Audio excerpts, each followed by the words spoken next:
Welcome to Week 9 of Temple Talks with head coach Trent Temple, the Celina Bulldogs. It's hard to believe we're in Week 9 already, but got to travel, got to go on the road, Coach, and just a couple more weeks in the season. Big win last week at home against Shawnee. We talked about it pregame last week. Are we getting closer to playing 4 quarters? Yeah, I mean, obviously we're getting closer. We'll find out Friday night if we've improved and how much we've improved of playing 4 quarters of football. Dominated on both sides of the ball on last Friday night against Shawnee. Are you still seeing improvement this week coming into the Kenton game? Yeah, I mean, obviously, last week, was one of those was a tougher game because of the fact that our offense had such short field. We didn't really have a lot of yardage. We scored a lot of points, but when you have a short field like that, obviously it helps. So it's it's a little, we'll find out. Obviously, Friday night, we expect to have long field, and obviously their defense is real good.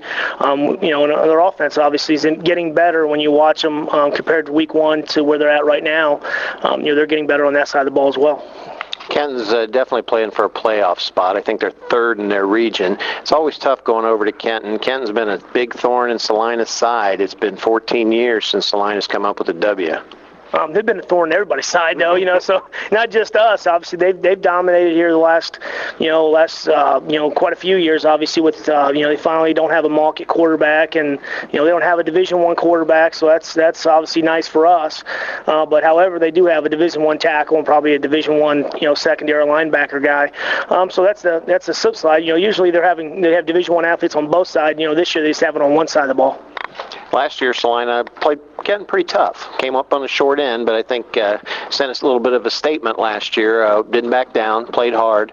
You were a couple quarts low as far as injuries go, and I think you talk to kids about intensity, and you know what you're going to get when you go to Kenton. I wouldn't be surprised that we'll go out there, we'll smack them around a little bit when they smack us, and then let the chips fall where they may. Yeah, I mean, obviously that's the idea. Last year we came out, we actually played extremely well on the defensive side of the ball, and I thought we moved the ball offensively, and that's the key when you're playing Kenton. You have to be able to move the ball, and you have to limit their offensive plays, or what I mean, series, I guess is the bigger word. Our goal going into this week is, try to make them, we can't have a 12-second or 14-second 3-and-out. If we do that, we give them those extra possessions, they will eventually score. So, we're going to try to slow the clock down a little bit. Make them drive the long field and take as much clock off as much time off the clock as we can, and limit their possessions per half. If we can do those things, we'll give ourselves a good shot to win the game. You make a comment about there's no more Malks, and that includes coaching staff over at Kenton. Mike Malk, longtime head coach, very successful at Kenton. He's moved on. Coach Fackler, who's a longtime assistant coach at Kenton High School. Anything Coach Fackler's going to bring different that you've seen on film so far? No, it's pretty much the same Kenton football team. They do a little bit. They started this kind of last year. A little bit more one back in the backfield. They've done that a few times. Last year they ran that power football. They bring an extra tight end. They run double tight. But the one thing they've done, I guess, probably more than anything, is punt the ball. Last few years they just refused to punt the football. As much. Now last year they did it a few times, but this year they're punting the ball away, which is obviously nice for us.